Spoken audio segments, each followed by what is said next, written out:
Nous allons donc commencer notre réunion, notre webinaire, pour parler des tableaux de bord sécurité. Et avec notre solution Augmented Sizeau, on va vous montrer qu'il est plus facile, plus rapide et plus complet de les établir avec cette solution. Alors, bienvenue à tous, encore une fois. Bienvenue au RSSI, responsable cybersécurité, Saizo. Bienvenue aussi aux partenaires et membres de l'écosystème cybersécurité. Euh, bienvenue à tous. On est très heureux de partager cette première présentation, je dirais, publique de notre solution Augmented Saizo. Alors, avant de rentrer dans le vif du sujet, quelques petits conseils pratiques vis-à-vis de Livestorm, qui est la plateforme qu'on utilise pour cette présentation, pour ce webinaire. On va vous conseiller de passer plutôt en mode plein écran, de manière à pouvoir voir les premiers slides, mais aussi et surtout la partie démonstration qui sera présentée dans un moment. À tout moment, vous pouvez utiliser l'onglet questions, qui se cache derrière la petite coche. Cet onglet questions vous permettra de poser toutes les questions que vous le souhaitez par rapport à cette solution, par rapport à la présentation. Les principales questions et réponses qu'on traitera seront traitées à la fin de notre présentation. On a réservé un temps pour cela. Donc, n'hésitez pas au cours de la présentation à poser des questions et on tâchera d'y répondre soit en live à la fin de cette présentation, soit au pire, on vous répondra par écrit ou lors d'un rendez-vous dédié. À un certain moment, il y aura un petit signal, toujours sur cette petite coche, pour pouvoir participer à un sondage. Donc, on vous le rappellera, j'allais dire, en temps et en heure. Ce sera un petit sondage, vous verrez, sur la thématique du webinaire. Alors, encore une fois, hein, vous êtes au bon endroit pour ce qui va suivre, c'est-à-dire parler des tableaux de bord sécurité. L'objectif, il est bien clair, hein, vous l'avez vu dans l'invitation, hein, c'est bien de vous montrer comment construire et maintenir des tableaux de bord sécurité plus facilement, plus rapidement et de manière plus complète que d'habitude, sous-entendu, avec la solution Augmented Saizo. On va intervenir en 4 temps. Après cette petite introduction, on passera et on laissera une part importante à la partie démonstration, de manière à rentrer dans du concret, dans le vif du sujet. On aura également ensuite une petite conclusion, puis une partie de questions-réponses que j'espère qui devrait faire entre 5 et 10 minutes. Alors, on va être plusieurs personnes à prendre la parole au cours de cette présentation. Donc, moi-même, je suis Noël Chazot. Je suis le responsable marketing pour Xcube.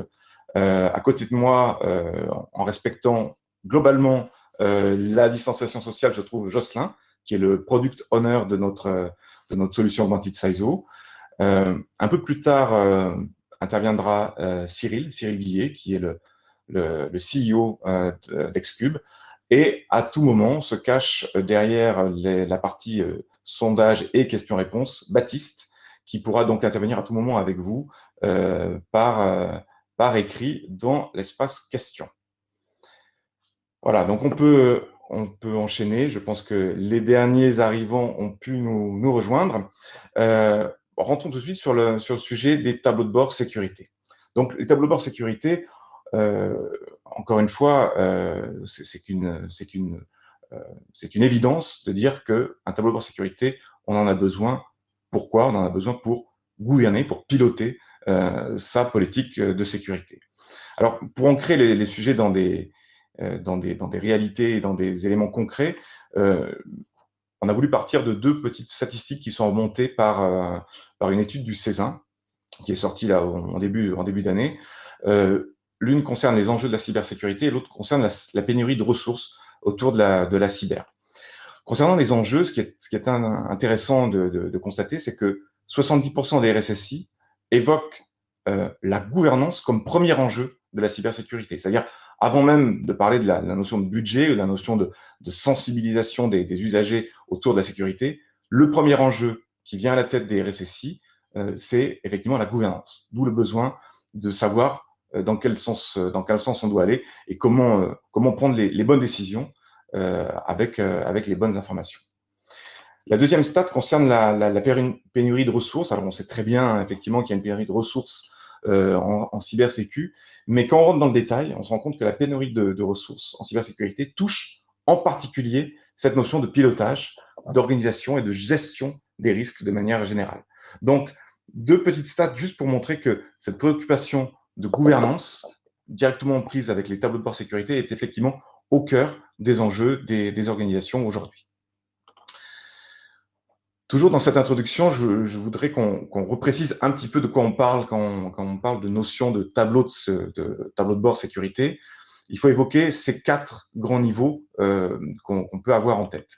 Le premier niveau, je dirais le niveau de base, c'est le tableau de bord sécurité en temps réel, hein, qui a comme objectif de vouloir détecter les anomalies, les incidents, de pouvoir éventuellement faire de la gestion de capacité autour des solutions de sécurité.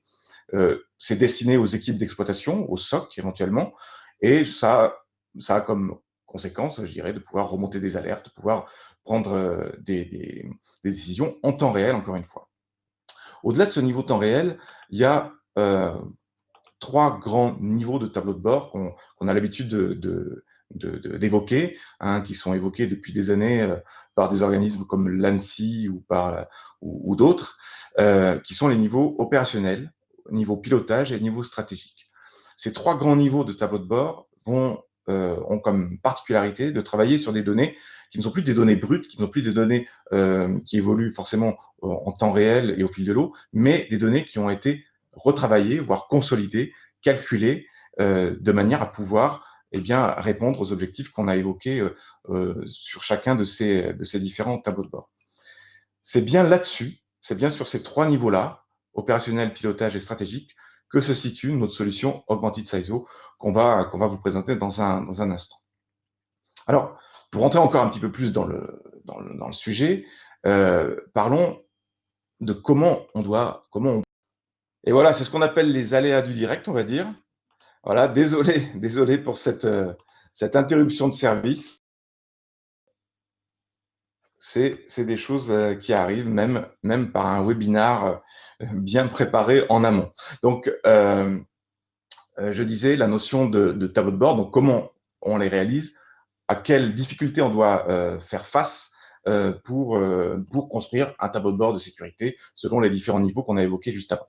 Donc, on a évoqué la notion de conception, ok, donc évidemment, ça c'est quelque chose l'élément de base par lequel il faut passer. Il y a la notion de création, c'est-à-dire qu'une fois qu'on a conçu, qu'on sait quels sont les indicateurs qu'on veut évoquer, montrer à son comité exécutif, par exemple, ou à ses équipes, ben, il faut les créer. Et pour créer, en environnement complexe, pour créer ces tableaux de bord, ça peut être, là encore, une difficulté, une source de difficulté, d'aller chercher les bonnes informations et de pouvoir les consolider pour refléter l'environnement que l'on souhaite représenter. Cette notion d'évolutivité qu'on évoque ici, c'est aussi un élément crucial puisque une entreprise, par définition, n'est pas statique. C'est-à-dire que son système d'information va être amené à évoluer, le périmètre que l'on observe va être amené à évoluer, et donc, forcément, nos tableaux de bord sécurité vont devoir eux aussi évoluer. Donc cet élément-là, c'est une difficulté à suivre dans le temps. Le point qui est systématique, quelles que soient les organisations et la complexité des organisations, c'est le point de collecte. Le point de collecte, c'est-à-dire d'aller chercher, d'aller à la pêche aux informations pour alimenter ces fameux tableaux de bord. Que ce soit dans un objectif, encore une fois, de remonter à un comité directeur ou de suivi d'une mise en conformité, on se pose la question de comment et qui on doit solliciter pour aller récupérer ces informations et les mettre en forme dans nos tableaux de bord. Et enfin, je dirais l'élément un petit peu de base et qui cumule un peu toutes les difficultés qu'on vient d'évoquer là, eh bien c'est l'outil. C'est-à-dire qu'à un moment donné, effectivement, on doit passer par un outil pour pouvoir consolider, mettre en forme, créer, produire, comme tu dis, l'ensemble de ces indicateurs, bref, ce tableau de bord. Alors, on sait bien, hein, on a tous un niveau de double langage et de bilinguisme quasiment avec Excel ou les autres Google Sheets. Certains ont même développé des activités autour des compétences autour de Power BI et autres. Mais la particularité de ces outils, ce sont des outils génériques qui ne sont pas forcément adaptés à la notion de cybersécurité. Eh bien, c'est par rapport à toutes ces difficultés qu'on souhaite se positionner avec notre solution, avec notre proposition de valeur. Alors, avant de passer à la démonstration, j'aimerais que vous puissiez participer à un petit sondage, un rapide sondage que l'on va faire. Donc, vous devez voir en haut de l'écran un petit point rouge qui est apparu, donc qui doit vous permettre de cliquer sur l'onglet sondage, à droite de votre fenêtre dans votre navigateur. Et j'aimerais que vous puissiez nous dire, parmi ces difficultés qu'on évoque, lesquelles ont un poids particulier chez vous. Le plus gros frein ou la plus grosse difficulté que vous rencontrez. Ah, exactement. Donc là, on voit effectivement que la notion de collecte d'informations est une douleur, la notion du temps, effectivement, que je n'ai pas forcément évoqué, du temps nécessaire à aller chercher les infos, à les mettre en forme, bref, à constituer son tableau de bord, est un élément important. Oui, donc je dirais que c'est presque sans surprise, ou en tout cas c'est une confirmation, on va dire, Jocelyn, qu'effectivement, c'est bien la notion de collecte d'informations qui est l'un des pain points les plus importants, suivi ensuite par la notion du temps qui est nécessaire, du temps qu'on passe en tant que RSSI pour construire son tableau de bord. On peut s'arrêter là sur la partie slide et passer à la démonstration pour justement voir un petit peu comment on va passer sur tout cela avec notre proposition. C'est bon? Voilà, on voit ton écran, Jocelyn. Ok, on va commencer par se connecter à la plateforme. Alors, on a choisi pour cette démonstration de partir d'un environnement qui est complètement vierge de toute donnée, de toute information, qui est vide. Et l'idée derrière ça, c'est de vous montrer dans quelle mesure notre plateforme peut faciliter, simplifier et accélérer la création de tableaux de bord. La première chose qu'on va faire dans cette démonstration, c'est modéliser notre organisation. C'est un élément qui est fondamental en fait dans la création d'un tableau de bord. Il faut être capable de modéliser la complexité d'une organisation pour être capable de faire du reporting de qualité. La modélisation dans Augmented SISO, ça passe à travers la constitution d'une organisation interne. On va supposer un modèle assez classique où on a des filiales. Donc j'ai fait un regroupement pour placer mes filiales et ensuite on va avoir une première filiale, tac, une deuxième filiale, on verra pourquoi c'est important tout à l'heure, d'être capable de différencier ces différents périmètres, et on va supposer qu'on a aussi un élément qui est plutôt de nature transverse, c'est-à-dire qu'on a un GIE ou une entité qui est responsable de la gestion du centre de traitement des données, du data center. Donc, on va partir sur un modèle assez simple dans le cadre de ces démos avec ces trois périmètres différents. Pourquoi c'est important? Parce qu'il faut décider pour les indicateurs où est-ce qu'ils sont collectés, qu'est-ce qu'ils couvrent et avec quelle granularité on va être capable de produire ces indicateurs-là. Donc, c'est un premier, gros avantage, gros bénéfice de la plateforme Augmented SISO, c'est qu'on vous permet de faire cette modélisation. La deuxième étape, bien sûr, c'est choisir des indicateurs, puisque un tableau de bord, il est construit pour représenter un certain nombre d'indicateurs. Le parti pris dans notre plateforme, c'est d'articuler toute la gestion autour de ce qu'on appelle des dispositifs de sécurité. Un dispositif de sécurité, c'est un process, c'est un outil de sécurité auquel on va associer un certain nombre d'éléments, dont des indicateurs de sécurité qui sont là pour vérifier le bon fonctionnement, la bonne performance. On a trois moyens dans notre plateforme de choisir ces dispositifs. On peut, à travers le traitement des risques, choisir un certain nombre de dispositifs. On peut, à travers la conformité par rapport à un référentiel ou différents référentiels de sécurité, un ISO 27002, un CIS, choisir un certain nombre de dispositifs. Et on peut aussi utiliser ce qu'on appelle le catalogue de dispositifs.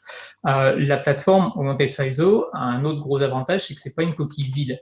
elle arrive avec un certain nombre d'informations qui sont déjà pré-câblées, pré-renseignées, que vous pouvez exploiter directement.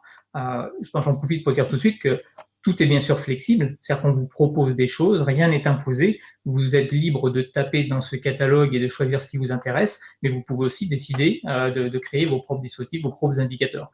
Vous voyez au passage, dans cet environnement, on a 87 dispositifs directs différents, 156 indicateurs de sécurité différents qu'on est en mesure de produire et que vous pouvez directement utiliser. Comment on les utilise? On va prendre par exemple un dispositif assez classique, campagne de sensibilisation, et on va dire, bah, ce dispositif-là, je l'ai, donc j'ai un plan de sensibilisation, et c'est fait directement au niveau de mes filiales. Donc on va dire que chacune de mes filiales a dans son périmètre de responsabilité le fait d'opérer ce dispositif. Et on voit qu'il y a un indicateur qui est associé, on va le sélectionner, et ça nous pré-câble cet indicateur pour cette filiale.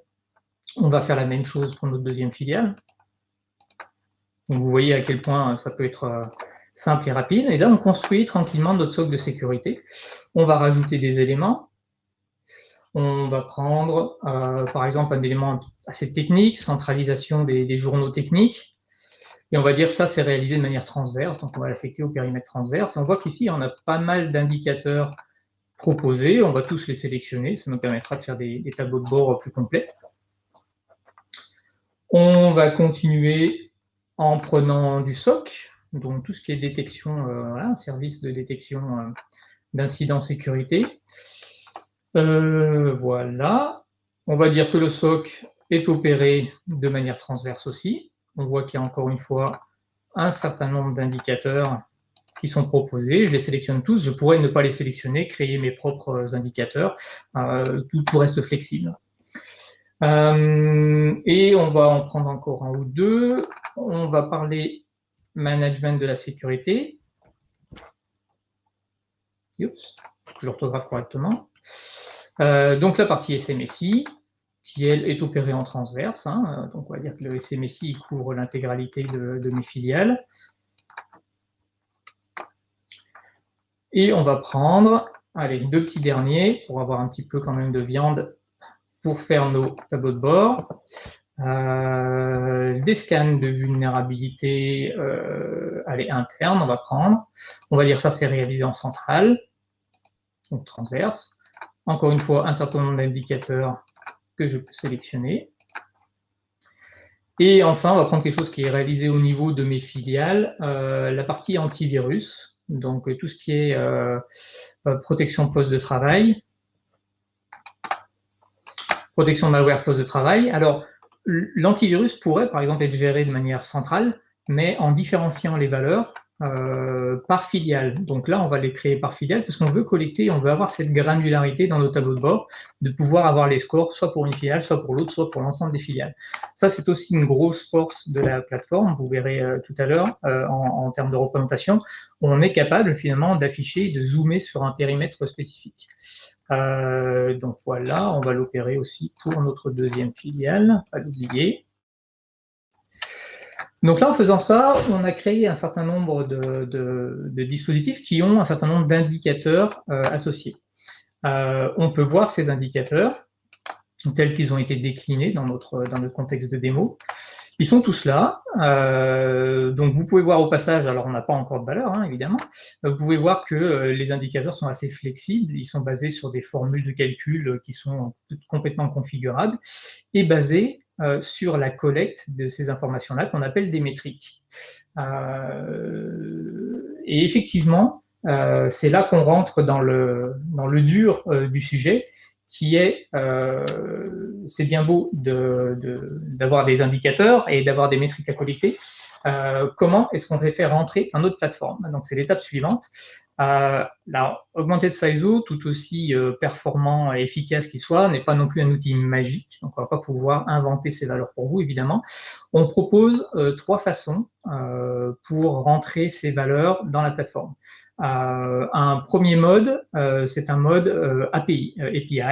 On fournit une API qui vous permet, si vous avez déjà des outils, vous pouvez par exemple faire du Power BI en interne pour récupérer l'ensemble des valeurs de votre SI et ensuite pousser ces valeurs dans Augmented SISO à travers l'API. On a un deuxième mode, un mode de saisie, qui est un mode qu'on appelle participatif, collaboratif, qui utilise l'interface de la plateforme, qui est assez... alors, on essaye de faire au maximum, de simplifier au maximum la vie des utilisateurs pour diminuer la barrière d'entrée et éviter effectivement qu'il y ait une certaine un recul devant la saisie des informations. Vous voyez par exemple que dans l'interface de saisie, on peut mettre des instructions pour indiquer exactement ce qui est attendu. On fait tout pour que la saisie soit rapide et efficace. Et le dernier mode de saisie, qui est celui qu'on va utiliser aujourd'hui pour aller plus vite, c'est l'import depuis ce bon vieil Excel. Donc, on peut importer depuis un fichier. Alors, je vous montre pas le fichier. S'il y a des questions par rapport à ça, on pourra y revenir. C'est un format qui est très simple, hein, avec des dates, des identifiants métriques et des valeurs. Et on peut importer ces données. Et ici, je choisis aussi d'importer ce qu'on appelle les valeurs historiques pour, dans le tableau de bord, avoir des variations un petit peu. Donc, j'importe les données des métriques et tout de suite, vous allez voir, hop, d'abord, l'interface se met à jour. On voit du coup que quand on fait une saisie manuelle, on vous donne du contexte. Donc, c'est intéressant de voir que les valeurs historiques de ces différentes métriques. J'en profite aussi pour vous montrer que la saisie des métriques, on a tout un système qui permet de réaliser le suivi pour savoir où est-ce qu'on en est, est-ce que ça se passe bien. Donc, pour chacun des périmètres qui doit saisir des informations pour alimenter les tableaux de bord, on vous donne la progression. Donc, on vous dit si effectivement tout a été saisi ou non. Et il y a possibilité d'envoyer des rappels aux personnes qui sont responsables de la saisie. Dans la plateforme, partout dans la plateforme, dans les tableaux de bord et dans les autres fonctionnalités, il est possible d'assigner des actions à des personnes ou des équipes spécifiques. Donc, on peut déterminer que pour la filiale 1, et pour telle métrique, c'est telle personne ou telle équipe qui va réaliser la saisie. Ça permet un petit peu de répartir le travail entre différentes équipes opérationnelles, par exemple. On a donc saisi nos métriques. Donc, ça veut dire que si je retourne sur mes indicateurs, je devrais avoir des valeurs. Voilà. Et vous voyez ici que nos indicateurs sont calculés, sont prêts à l'utilisation. On distingue dans Augmented SciSO deux types d'indicateurs. On a des indicateurs qu'on appelle d'activité, c'est-à-dire qui n'ont pas de cible spécifique, qui sont juste des chiffres qui ont une utilité quand on en regarde l'évolution, mais qui en soi ne renseignent pas forcément, et des indicateurs de performance qui, eux, sont bornés avec un objectif maximum de 100 et des cibles qui sont configurables. Donc, on a une belle liste d'indicateurs. Alors, vous allez me dire, OK, c'est pas très sexy tout ça. Alors, effectivement, on est d'accord que dans cette vue-là, c'est pas encore très sexy. Et on va passer donc sur la partie où le sexy apparaît, sur la partie tableau de bord. Alors, on va ajouter un nouveau tableau de bord. On va choisir une périodicité, donc on veut le tableau de bord mensuel sur une période de 4 mois. On va inclure tous nos périmètres. Alors, on pourrait faire un tableau de bord sur un périmètre restreint. Hein. Donc, on pourrait dire, je fais mon tableau de bord que pour mes filiales, par exemple. Mais vous allez voir qu'on gère tout ça de manière encore plus intelligente, en fait, dans la plateforme. On va lui donner un petit nom, très original. Donc, mon tableau de bord est créé. Et effectivement, pour l'instant, il est vide. Et on va passer en mode construction. Et là, un autre gros avantage de notre plateforme, c'est que la construction est entièrement graphique. C'est vraiment du WYSIWYG. Et pour vous le montrer, pour vous le prouver, on va se créer une nouvelle section où on va commencer à mettre des indicateurs pour nos filiales. Alors, nos filiales, si vous vous souvenez, elles font de la sensibilisation. Elles ont des antivirus. Donc, on va commencer par ajouter des indicateurs. On va dire sur la partie sensibilisation. On veut le score pour chacune de mes filiales de manière différenciée. Donc, on va choisir un mode de représentation, allez, un histogramme, où je vois le score de mes deux filiales. On va rajouter ce bloc-là. On le positionne, on le dimensionne. On va se rajouter un indicateur sur la partie antivirus. C'était protection poste de travail. On a trois indicateurs pour la partie antivirus qui ont été créés. On a les postes qui sont dans la console antivirus. On veut différencier nos filiales, on veut voir les chiffres pour chacune de nos filiales, donc on va le prendre sous forme de courbe. Voilà. On va se donner un peu plus de place. On va suivre aussi, donc en plus du fait que nos postes soient bien dans la console antivirus, on veut que les signatures soient à jour. Okay. Et on va l'afficher en forme de courbe.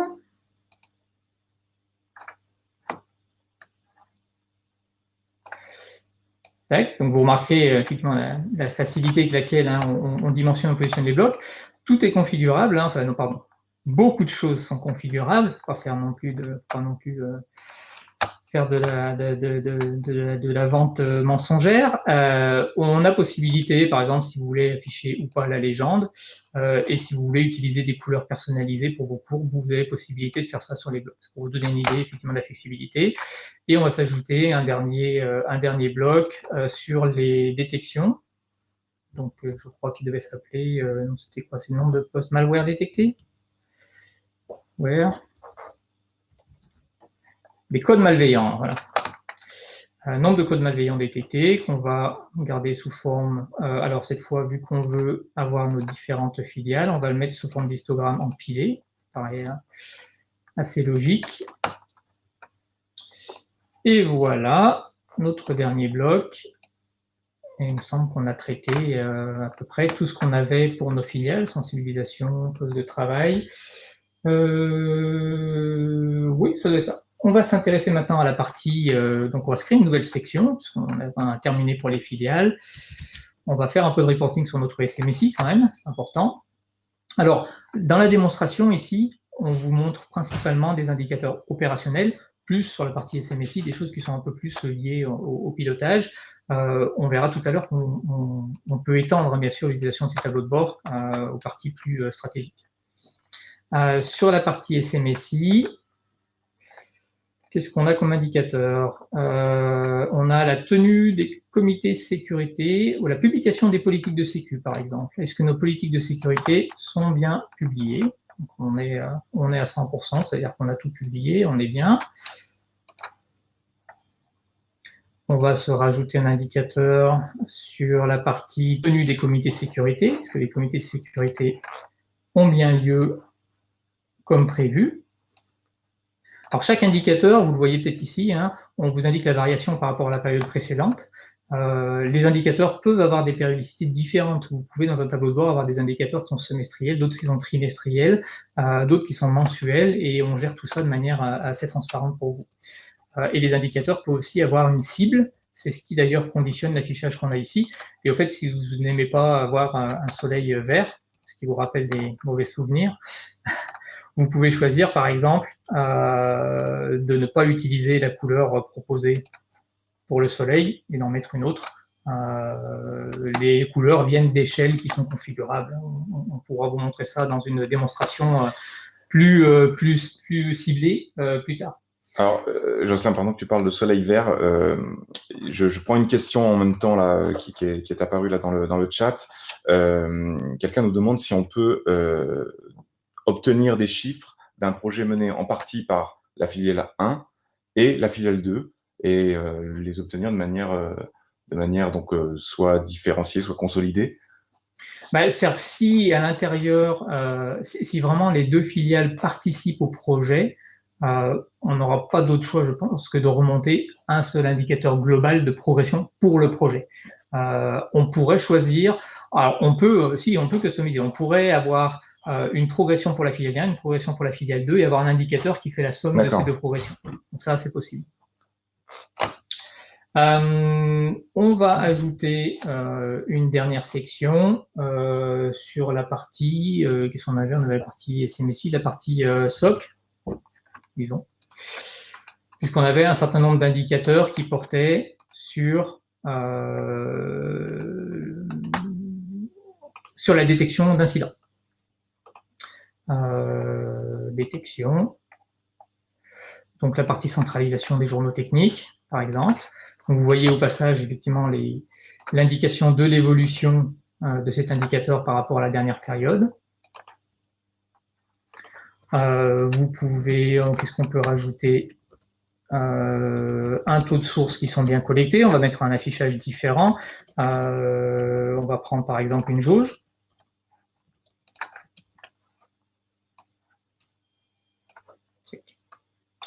etc., etc. Dans cet environnement, je vais m'arrêter là, mais pour vous montrer comment en 15 minutes, on est allé de la modélisation de notre organisation, du choix d'un certain nombre d'indicateurs, de la collecte des données et de la création des tableaux de bord. Je vais vous montrer quand même ce que ça donne en termes de visualisation, parce que c'est important aussi. Donc bien sûr, comme je vous disais, c'est du WYSIWYG, hein, donc le tableau de bord tel que vous le construisez est celui qui est affiché. Dans les bénéfices que je mentionnais, il y a un élément très important, c'est qu'ici, on affiche les résultats pour l'ensemble des périmètres. Mais je pourrais choisir d'afficher que la filiale 1, par exemple. Vous voyez ici qu'on n'a plus qu'une seule courbe et que les valeurs qui sont affichées ne correspondent qu'à la filiale 1, plus les éléments qui sont potentiellement transverses. Vous voyez aussi qu'on a moyen de choisir la date. Donc, si on a des données un peu historiques, on peut choisir d'afficher l'état du tableau de bord à une date précédente dans le temps. On va revenir aujourd'hui. Et le dernier élément qui est important pour un tableau de bord, c'est d'être capable de le publier ou de le mettre à disposition. On a deux façons de le faire dans la plateforme. La première, c'est d'exporter l'ensemble des images du tableau de bord. Je vais vous montrer, hein. Il suffit de cliquer sur une section ici ou de choisir d'exporter les images et à ce moment-là, on vous met toutes les images dans un fichier zip et vous pouvez copier-coller ces images-là dans une présentation PowerPoint. Je vous donne une idée pour vous montrer à quoi ça ressemble. C'est assez long à charger, ça c'est pas notre faute, c'est Windows. Oh, ça va assez vite. Donc vous voyez, donc on vous exporte les images des différentes sections et comme ça vous pouvez facilement copier-coller dans différentes slides d'une présentation. L'autre élément, c'est qu'on peut versionner un tableau de bord. D'ailleurs, un élément que j'ai oublié de mentionner ici, on va le rajouter pour vous montrer que c'est pas compliqué de maintenir un tableau de bord dans le temps. On va se rajouter un bloc commentaire. Bloc commentaire qu'on va mettre ici. Tac. On repasse en visualisation. Imaginons que je suis en train de vérifier mon tableau de bord, je vois que tout est correct. Là, je dis que des efforts de sensibilisation sont à prévoir. Par exemple, j'enregistre cette valeur et je peux versionner mon tableau de bord. Donc là, je suis en version courante. Je crée une nouvelle version et ce que va faire la version, c'est qu'elle va figer toutes les valeurs, ce qui permet ensuite de publier le tableau de bord exactement dans l'état dans lequel il était au moment où vous l'avez contrôlé et vérifié. Donc ici, on va dire, voilà, c'est la version juin 2020, par exemple. Tac. Donc là, on va être sur une version. Je repasse sur la version courante.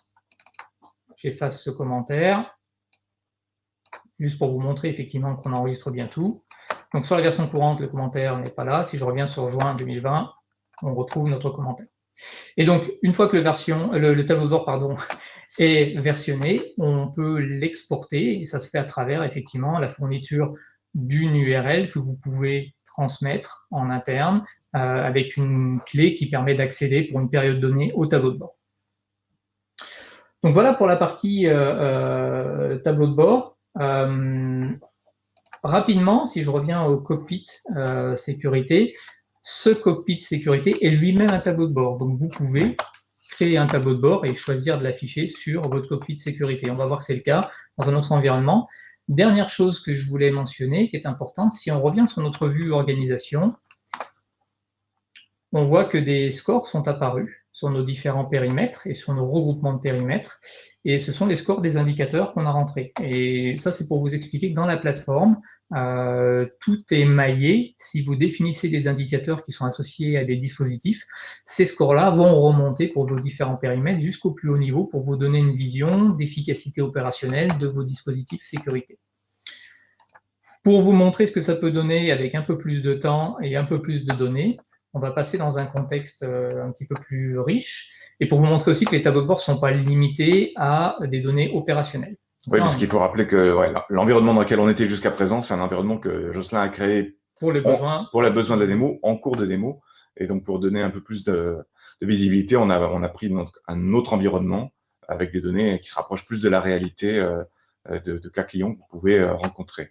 Donc, dans les tableaux de bord Wanted ISO, on peut suivre des indicateurs opérationnels, certes, mais on peut aussi suivre toute la partie programme et projet sécurité. Donc, on voit ici, on suit un programme, on suit un des projets du programme, celui qui est en cours en ce moment. On vérifie l'atteinte de la cible de progression de notre projet et on peut grapher dans le temps d'ailleurs cette progression pour voir si on est on track ou si on va dans le mur et qu'on n'aura pas terminé notre projet ou notre programme à temps. On peut faire le suivi des opérations de sécurité. Ici, les indicateurs servaient à mesurer l'efficacité opérationnelle des dispositifs. On a possibilité aussi de faire le suivi de réalisation des tâches. On a une fonctionnalité de runbook dans la plateforme qui fera l'objet d'une prochaine présentation. On peut faire du suivi de conformité par rapport à un référentiel sécurité. Et ici, cet environnement a été construit autour du guide d'hygiène ANSSI, mais c'est pas quelque chose qui est fixé du tout. Vous choisissez le référentiel que vous voulez ou vous importez votre propre référentiel. Donc, on peut avoir un taux de conformité voilà, de mon entreprise par rapport au guide d'hygiène, faire le suivi dans le temps, voir ce qui se passe au niveau de la construction. Vous remarquerez que c'est en fait mon programme de sécurité qui visait à mettre en conformité, donc c'est cohérent, hein. Et la moyenne de mes indicateurs au fil du temps pour vérifier si on est sur la bonne piste. On peut faire du suivi des risques. Ici, on a 6 risques qui ont été identifiés. On surveille la réduction des risques, donc le taux de traitement des risques, et on peut se concentrer sur des risques spécifiques qu'on veut mettre en avant et sur lesquels on veut faire un suivi plus étroit. Et enfin, on peut faire du suivi de mes périmètres. Ici, on a pris le périmètre transverse, par exemple, et on regarde spécifiquement les scores de conformité, de construction, donc la participation au projet, d'opération et du traitement des risques de ce périmètre. Donc, ça permet de construire des tableaux de bord qui sont à différents niveaux et donc de couvrir toute la pyramide qu'on voyait tout à l'heure, depuis la partie très opérationnelle jusqu'à la partie stratégique, sachant que vous créez autant de tableaux de bord que vous voulez, évidemment, vous n'êtes pas limité à un seul tableau de bord, voire même des tableaux de bord différents sur des périmètres différents.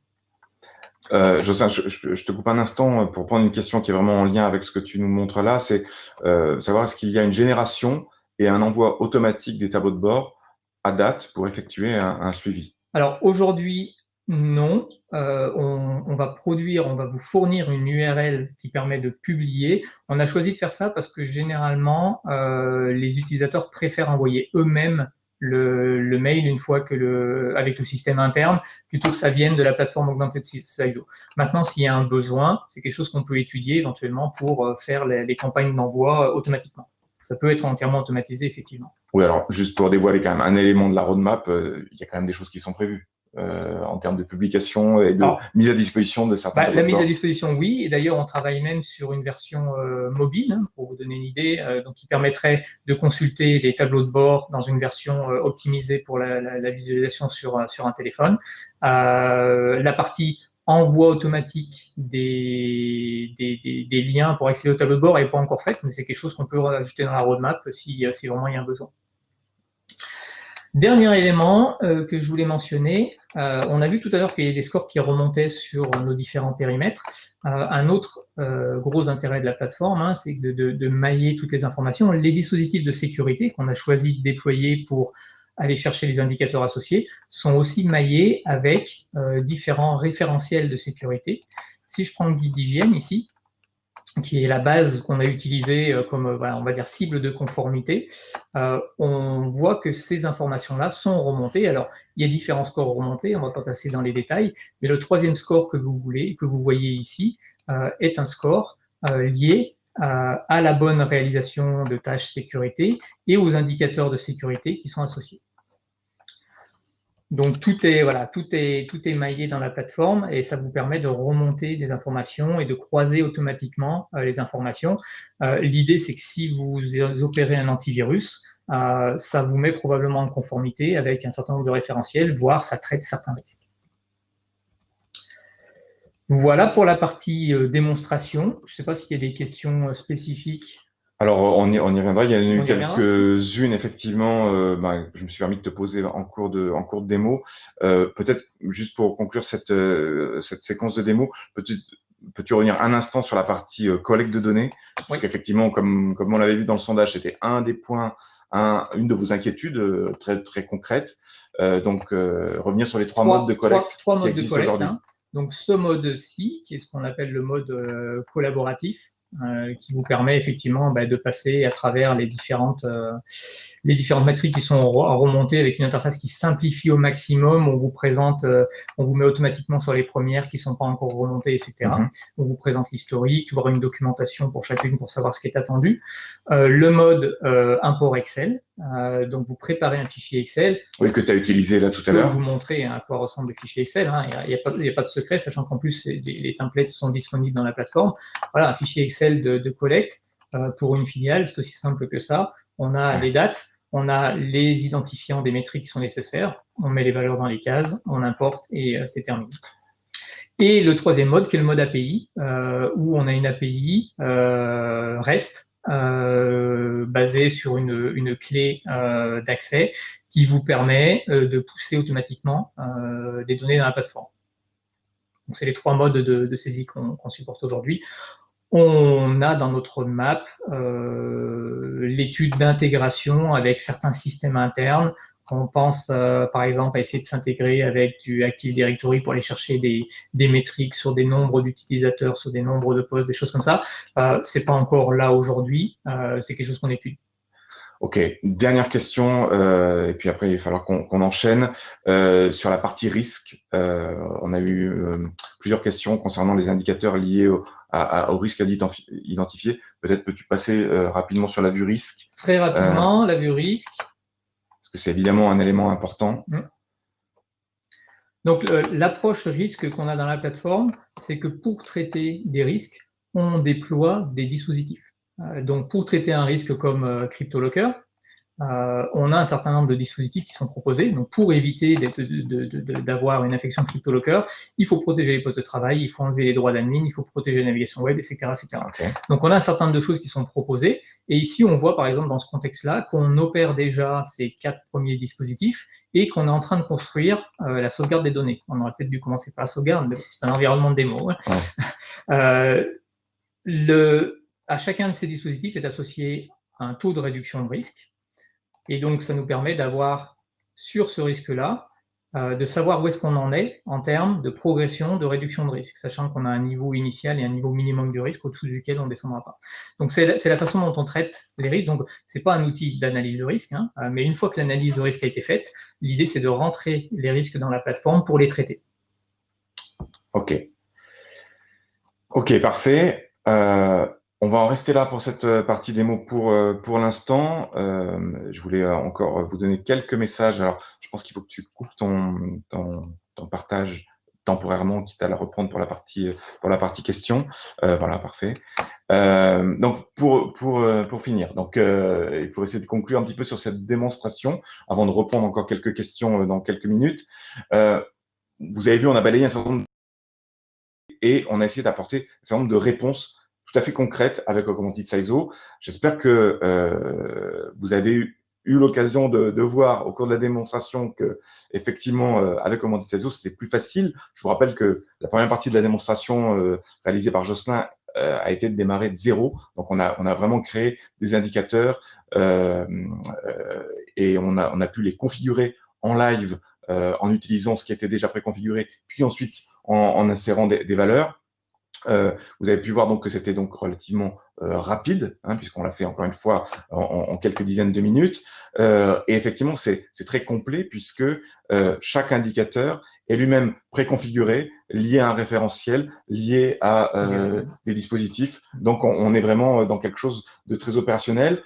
Au cours de la démonstration, vous aurez noté, je suppose, que Jocelyn a dit qu'on était donc original, sexy, voire même intelligent. On peut donc rajouter qu'on est modeste, hein, c'est aussi une de nos fortes valeurs. Jocelyn, je me suis permis de te le dire au passage. Et pourtant, c'était pas des placements, tout ça, je vous assure. Hein, il l'a dit naturellement. Alors, pour finir sur une note un peu plus sérieuse, la partie domaine fonctionnel couvert par Augmented Sizeau, on en a vu qu'une petite partie en réalité aujourd'hui. C'est-à-dire que aujourd'hui, on a parlé d'indicateurs, on a parlé de tableau de bord. C'était l'objet évidemment de ce webinaire. On a balayé un petit peu la notion de risque et des référentiels que tu as pu montrer rapidement au cours de la démo, sans que ce soit vraiment le sujet principal. Il y a évidemment, vous avez peut-être vu dans les menus, la notion de construire et d'opérer. Donc, on retrouve le plan Build Run cher à nos organisations IT, je dirais, et en sécurité en particulier. Donc, la section construire sera l'objet du prochain webinar du mois de juillet. La partie run, la partie opérer sera l'objet d'un webinar à la fin août. On aura également un prochain webinar à la rentrée, à la fin du mois de septembre, qui donnera la parole à un de nos premiers clients, qui vous donnera un cas d'usage réel avec des bénéfices tout à fait concrets dans l'utilisation pratique faite par cet outil, donc avec ses propres mots à lui, promis. Voilà. On lui a pas donné l'outil, donc il n'est pas biaisé. Ouais, voilà, exactement. Voilà. Pour finir, je vais laisser la parole à Cyril pour nous donner un peu la vision autour d'Augmented CISO. Si tu es prêt, Cyril. Tout à fait. Hop, on change de speaker. Bonjour à tous. Le point que je voulais vous dire ici, c'est comment on en est venu à créer Augmented CISO avec Julien Coulet, mon associé. Donc, quand on a créé Xcube, il y a maintenant plus de 2 ans, Xcube étant un cabinet conseil spécialisé en cybersécurité, on a analysé un certain nombre de choses et on s'est dit qu'il y avait un manque dans les problématiques du RSSI, qu'il y avait une douleur dans le RSSI pour le RSSI. En gros, on a identifié qu'il y avait beaucoup d'outils qui étaient là pour protéger l'entreprise, et vous les connaissez tous, des outils qui permettent de limiter la surface d'attaque, de réduire les vulnérabilités, d'identifier et de travailler sur le cycle de vie de l'identité. Mais finalement, il y a peu d'outils qui travaillent à accompagner le RSSI et à aider le RSSI à s'organiser. Et on en a identifié quelques-uns parce qu'on n'est pas les seuls à avoir eu cette idée, on n'a pas cette prétention-là, mais des outils comme les outils de GRC qui ne sont pas toujours adaptés parce que venant du contrôle et du risque global. Des outils comme le Security Scoring qui ont un intérêt certain pour pouvoir se donner une image de ce que l'on expose sur Internet, dit en source ouverte, mais qui ne vous aident pas forcément à monitorer votre sécurité, à vous organiser sur votre cybersécurité. Et puis, on est allé voir dans des domaines différents et on s'est rendu compte, par exemple, que les commerciaux avaient un CRM pour s'organiser, les DRH avaient un SIRH pour s'organiser et finalement les RSSI avaient quand même beaucoup d'Excel pour travailler. Et donc ça, c'était quand même un peu problématique parce que ça génère pas mal de problématiques d'intégrité sur les formules, de problématiques de cohérence, de confidentialité. Et c'est pas un outil expert qui permet au RSSI finalement de se concentrer sur ce qui est important pour lui, c'est-à-dire gagner en temps de qualité pour accompagner l'entreprise et les métiers pour protéger le business et pas passer du temps à développer son Excellerie dans son coin pour pouvoir arriver à avoir des informations. Maintenant, fort de ces constats-là, on a décidé avec Julien Coulet de prendre une nouvelle casquette qui n'était pas une casquette habituelle pour nous et de devenir éditeur de logiciels. Et pour ça, on s'est entouré d'une super équipe. Donc, vous avez pu voir quelques représentants aujourd'hui avec Jocelyn en product manager, Noël sur la partie marketing, et puis les équipes d'Antoine au développement qui font un boulot remarquable, ce que vous avez pu voir. Mais c'était pas suffisant. C'était pas suffisant parce qu'on était sur nos croyances et que du coup, on a décidé d'aller voir nos partenaires RSSI, les RSSI qu'on connaissait, qu'on connaît d'ailleurs, et on leur a fait tester le produit, on les a regardé l'utiliser, on leur a posé des questions, on leur a demandé ce qui était important pour eux, et ça nous a permis de co-construire les convictions qu'on vous a présentées et de pouvoir vous présenter cette solution-là. Mais on s'est encore pas arrêté là, c'est on s'est dit qu'il fallait masquer une forme de complexité et on travaille avec des experts en UX et en UI pour vous proposer une expérience utilisateur et des interfaces qui soient le plus simple possible. Alors, on ne fait pas une matière très simple, donc tout ne peut pas être très simple, mais on essaye de simplifier. C'est vraiment quelque chose qu'on a je dirais, dans notre ADN.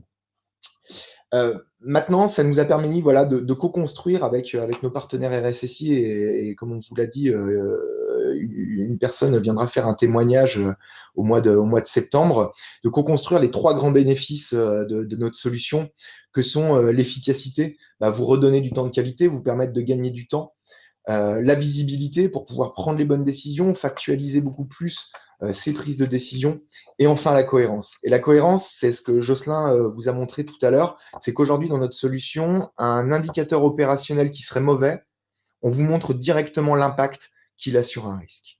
Voilà. J'espère qu'avec notre premier webinar, on vous a donné, on a suscité la curiosité et on vous a donné l'envie de venir nous rencontrer, qu'on se rencontre pour en apprendre plus. Maintenant, je crois qu'il y a une séance de questions-réponses.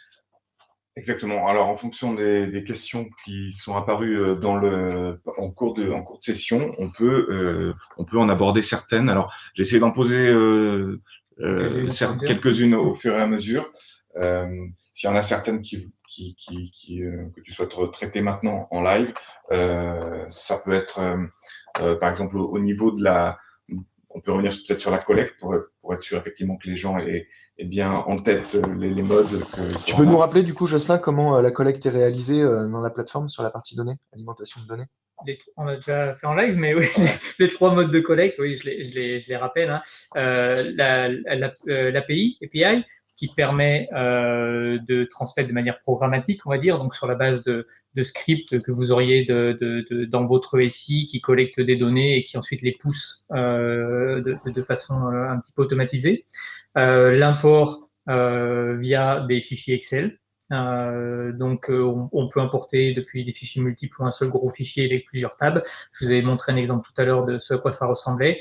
Et le dernier mode, qui est le mode plus collaboratif, utilisation de l'interface web, sachant qu'on peut et on encourage à découper la collecte des données en fonction des domaines de responsabilité. On peut même jusqu'au niveau de la métrique identifier quelle personne ou quel groupe est responsable de la collecte de cette information. Donc, ça permet de déléguer et de répartir la charge de collecte des infos. Ok, on a quelques questions, notamment sur la réversibilité des données. Je pense qu'on vous a dit que une des choses contre lesquelles on aimait lutter ou on souhaiterait lutter, c'est la prolifération des Excel. Toutefois, on sait que cet outil a la vie dure et aujourd'hui, tout est importable et exportable dans notre plateforme sous le format CSV Excel, ce qui fait qu'en cas de réversibilité, vous récupérez la totalité de vos données. Et puis, pendant le cycle de vie de l'usage de la solution, vous pouvez également exporter et retraiter à la main ou retraiter à travers d'autres outils toutes les données qui seront collectées et intégrées dans la plateforme. C'est quelque chose qu'on a prévu pour que, imaginons qu'on n'ait pas imaginé cette fonctionnalité. Alors déjà, remontez-la nous, ça nous sera très utile et très important, mais vous pourriez pouvoir travailler sur ces données-là. On peut tout exporter. Voilà, la liste de risques qu'on a vu tout à l'heure est exportable. Les programmes de sécurité avec l'ensemble des projets, des tâches, etc., c'est exportable. Les valeurs des métriques que vous avez rentrées, donc même les données que vous avez rentrées, vous pouvez les ressortir de la plateforme. Hein, on peut vous les exporter. La configuration de vos indicateurs. Peut-être la seule chose qui n'est pas exportable aujourd'hui, c'est le visuel des tableaux de bord, mais vous comprendrez que c'est difficile à exporter en Excel. Ok, je pense que j'ai fait une erreur. Voilà. Je voulais prendre une dernière question qui est en quoi Augmented SISO facilite les interactions entre la DG et le RSSI. Ce que j'ai l'habitude de dire, c'est que un outil ne remplace pas l'animation et l'intuition personnelle que vous pouvez avoir avec les gens. Donc, nous, on n'est pas là pour remplacer ce que vous feriez. Par contre, on est là pour vous redonner du temps de qualité. Et pour vous fournir les données qui vous permettront de communiquer. Exactement. Le côté de donner temps de qualité fait que on délègue à l'outil un certain nombre de tâches qui sont rébarbatives et finalement à faible valeur ajoutée pour que vous puissiez vous concentrer sur cette partie, temps de qualité. Maintenant, en quoi ça facilite de façon plus directe le lien entre la DG et le RSSI?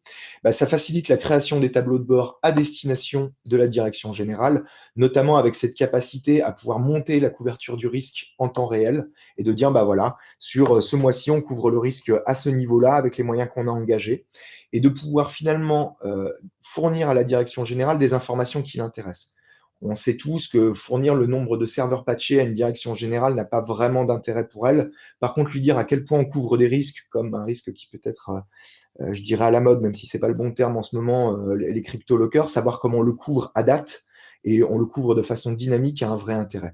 Donc, c'est en ça qu'on pense que notre plateforme peut vous aider à travailler mieux, à mieux informer votre direction générale sur comment couvrir ces risques. Ouais, on vous permet de faire du suivi de vos risques et du traitement des risques surtout. On vous permet de faire du suivi de la mise en conformité par rapport par exemple, vous pouvez avoir un périmètre PCI DSS et suivre la mise en conformité par rapport à PCI DSS ou à du ISO 27001. Et on vous permet de faire le suivi aussi du programme sécurité, incluant des éléments financiers si nécessaire. On ne l'a pas montré ici, mais on a tout un dashboard sur la partie gestion des programmes sécurité. Et ça tombe bien parce que c'est l'objectif de notre prochain webinaire. Exactement. Écoutez, je pense qu'on va s'arrêter ici. Pour toutes les personnes qui ont posé des questions auxquelles on n'a pas répondu, on reviendra vers vous par mail ou on prendra contact avec vous pour échanger.